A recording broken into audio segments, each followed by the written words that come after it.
గత కొద్ది రోజులుగా, చెప్పాలంటే కొన్ని మాసాలుగా తిరుమల తిరుపతి దేవస్థానం పైన మాజీ తాజా అధ్యక్షుల మధ్యలో జరుగుతున్న మాటల యుద్ధం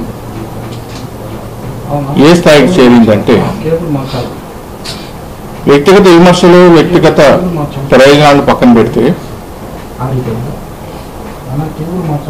గతంలో పాలక మండలిలో పనిచేసిన ఒక సభ్యునిగా, వెంకటేశ్వర స్వామిని అమితంగా ఇష్టపడే ఒక భక్తునిగా, తిరుపతి వాసిగా మాట్లాడకూడదు అనుకున్న నాకే ఈ విషయం పైన స్పందించాలి. ఈ మాటల ధోరణి, వాటిలో దొరుకుతున్న పదాలు,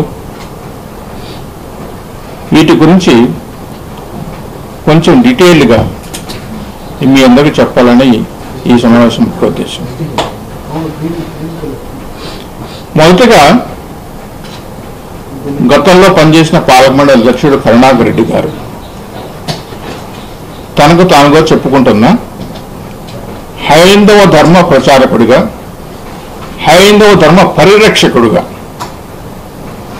ఇక్కడ వారు చాలా చెప్పారు, వాటి గురించి కొన్ని మాత్రం క్లుప్తంగా చెప్తాను నేను. ఆయన హైందవ ధర్మ పరిరక్షకుడుగా ఎప్పటి నుంచి అయ్యాడు? 2004లో రాజశేఖర ప్రభుత్వం వచ్చిన తర్వాత ఆయనకి అడ్డదిడ్డంగా ఒక పదవి కట్టబెట్టడం జరిగింది. అడ్డదిడ్డం ఎందుకు అంటున్నాను కూడా చెప్తాను. తులా చైర్మన్ ఎక్సెప్షన్ చేయటం చట్ట విరుద్ధం. తిరుమల తిరుపతి దేవస్థానం పాలక మండలి హిందువులే ఉండాలి. తిరుమల తిరుపతి దేవస్థానంలో ఎంప్లాయీస్ అందరూ కూడా హిందువులే ఉండాలి. ఇది చట్టం. దీని గురించి పదే పదే మాట్లాడుతున్నప్పుడు తుడా చైర్మన్ పోస్టు హిందువుదే, TUDA chairman post secular post, అది ముస్లిం ఉండొచ్చు, క్రిస్టియన్ ఉండొచ్చు, ఇంకొకరులైనా ఉండొచ్చు. అలాంటి పోస్టుని ఎక్సెప్షన్ చేయడం అనేది రాజశేఖర్ గారు చేసిన మొట్టమొదటి తప్పిదం. కరుణాకర్ అనే వ్యక్తిని అకామిడేట్ చేయడం కోసం ఆయన పాలకమండలి సభ్యుడిగా అయ్యాడు. సరే, ఆయన అయ్యాడు, ఆయన కుటుంబం, ఆయన తర్వాత భాస్కర్ రెడ్డి అయ్యాడు, భాస్కర్ రెడ్డి కొడుకు అయ్యాడు, వాళ్ళ వరకే జరిగింది. తర్వాత వచ్చిన రోషయ్య గారు కానీ, కిరణ్ కుమార్ రెడ్డి గారు కానీ, తర్వాత వచ్చిన చంద్రబాబు నాయుడు గారు కానీ దాన్ని పూర్తిగా పక్కన పెట్టాడు. మరి ఇప్పుడు ఎందుకు ఇచ్చాడు చంద్రబాబు నాయుడు గారు అంటే మరి సమాధానం లేదు. చంద్రబాబు నాయుడు గారు గతంలోనే లౌకికమైన అది సెక్యులర్ పోస్టు తుడా చైర్మన్ ఎట్టిస్తామని చెప్పిన చంద్రబాబు నాయుడు గారు ఇవాళ తుడా చైర్మన్ ఎక్సెప్షన్ ఎందుకు చేశాడు పక్కన పెడదాం. 2004 నుంచి కరుణాకర్ రెడ్డి గారిని నేను సూటుగా అడిగి 2004 నుంచి 2006 మధ్యలో మీరు పాలక మండలి సభ్యుడిగా ఎక్సెప్షన్ సభ్యుడిగా ఉన్నప్పుడు మీరు ఏం చేశారు? చేసిన పని ఏదైనా చెప్పుకోవడానికి మీ దగ్గర ఒకటంటే ఒకటి ఉందా? 2006-8 నుంచి తర్వాత ఆయన అధ్యక్షుడయ్యారు, నేను పాలక మండలి సభ్యుడిగా ఉన్నాను. సరే, ఆ సందర్భంలో జరిగిన పరిణామాలు చాలా ఉన్నాయి. ఆయన చెప్పినట్టు ఏవో చెప్పాడు, నేను అది చేశాను, కళ్యాణ ప్రోగ్రాం చేశాను, దళిత గోవిందం చేశాను. వాస్తవమే, కళ్యాణస్తు జరిగిన మాట నిజమే, దళిత గోవిందం జరిగిన మాట నిజమే, తెలుగు బ్రహ్మోత్సవాలు జరిగిన మాట నిజమే, ఇవన్నీ నిజమే, ఏ ఊరు కాదు, ఎందుకంటే నేనే సాక్షి. కళ్యాణమస్తు ప్రోగ్రాం, కళ్యాణమస్తు కార్యక్రమం జరిగిన అవినీతి గురించి మాట్లాడమే. కళ్యాణమస్తు ప్రోగ్రాం, కళ్యాణమస్తు ఒక సోషల్ ప్రోగ్రాం రాజకీయ ప్రయోజనాల కోసం తీసుకురావాలని ఆ కళ్యాణమస్తులో కళ్యాణ జంట కోసం చివరిగా కలెక్టర్లను తీసుకొచ్చి టార్గెట్ ఇచ్చి, ఆ టార్గెట్ ఎంతవరకు వెళ్ళినట్టు రైల్వే స్టేషన్ నుండి భిక్షగాళ్ళని పెట్టుకొచ్చే కళ్యాణమస్తు ప్రోగ్రాంలో వారు దంపతులు తాళి కట్టించామే.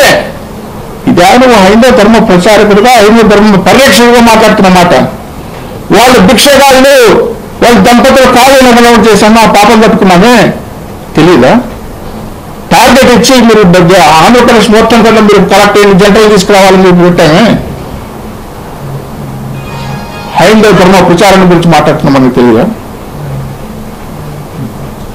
ధర్మ కళ్యాణమస్తు ప్రోగ్రాంలో కార్యక్రమాలు జరిగినప్పుడు విశాఖపట్నంలో అవినీతి జరిగింది, ఆడిట్ జరిగితే ఆడిట్లో విశాఖపట్నంలో జరిగిన ఒక కళ్యాణమస్తు ప్రోగ్రాంకి ఒక అగ్గిపెట్ట 12,000 రూపాయలు వేశారు. ఇది నేను చెప్పిన మాట కాదు, ఆడిట్ రిపోర్ట్ చెప్పింది.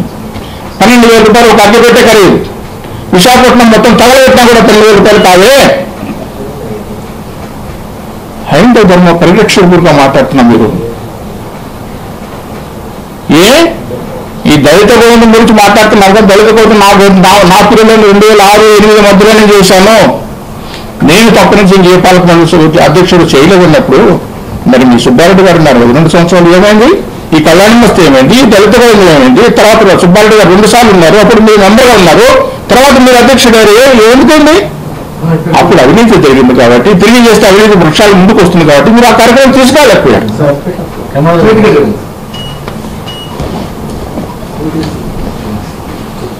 మీరు చేసిన కార్యక్రమాల గురించి, మీరు 5 ఏళ్ల పాటు మీరు బలపరిచే కార్యక్రమాల గురించి, వాటి గురించి ఎక్కడ ప్రస్తావన తీసుకురాకుండా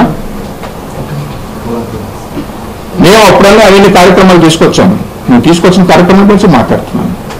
మళ్ళీ మీరే ప్రభుత్వంలోకి ఉన్నారు కదా, సరే.